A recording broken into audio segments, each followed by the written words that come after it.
Welcome to Sundays with Sandy, a new segment on Last First Date Radio where we believe it is never too late to go on your last first date. I'm your host, Sandy Weiner. I'm a dating and relationship coach, a communications and boundaries expert, and I want you to go on your last first date. Have you ever been in a relationship where you gave somebody the benefit of the doubt over and over again, only to have that person hurt you? I know I have. I used to be the queen of the benefit of the doubt. And whether it's at the start of dating, when you're first connecting, or when you're already in a relationship, giving someone the benefit of the doubt is often the wrong thing to do. Why do we do it, and how do we stop? That's what I'm talking about today. What is the benefit of the doubt? First, let's define it according to the Oxford Dictionary. The benefit of the doubt is an acceptance that a person is truthful or innocent if the opposite cannot be proved. So let's focus on the last part of that definition. Innocent if the opposite cannot be proven. If we can't prove that somebody has bad intent, we can let things slide. And while it's healthy to see the world as a friendly place rather than believing everybody's out to get you, it's also important to get curious when something feels off. Let's talk about why we give people the benefit of the doubt. Here are 4 reasons. Number 1, you struggle to recognize and validate your own feelings and opinions. Maybe you grew up in a home where people constantly told you you were wrong, your feelings didn't matter, and you don't trust those feelings.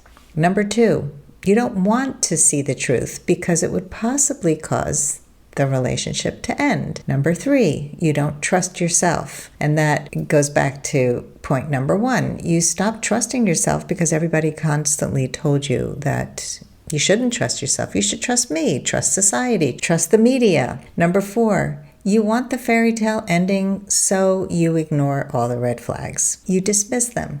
Not that important. Let's look at how doubt shows up in dating and relationships. It shows up before you meet, it shows up after a few dates, and it shows up in a relationship. Let's go to before you even meet. When you're meeting somebody online, you're messaging them, and he stops texting you for a few days. You start to wonder what's going on, but maybe you give him the benefit of the doubt. When he asks for your number and then you don't hear from him, do you give him the benefit of the doubt? Do you do something to remind him whether he's going to call or not? And number 3, when he sends messages about your looks, but he doesn't address anything unique to you, do you give him the benefit of the doubt, or do you continue messaging him for a while? And this is what a lot of people do. Now, what happens after a few dates when he doesn't message or call between dates? You start to wonder what's going on. Do you give him the benefit of the doubt? When he pushes for sex too soon, do you give him the benefit of the doubt that maybe he's just more sexual than you? Or do you have a conversation about it? Number 3, when he talks about himself too much on dates, do you give him the benefit of the doubt that he's just nervous, or do you write him off? And the last part is when you're in a relationship. When he doesn't notice when you're sad or having a hard time, he doesn't feel like he has empathy.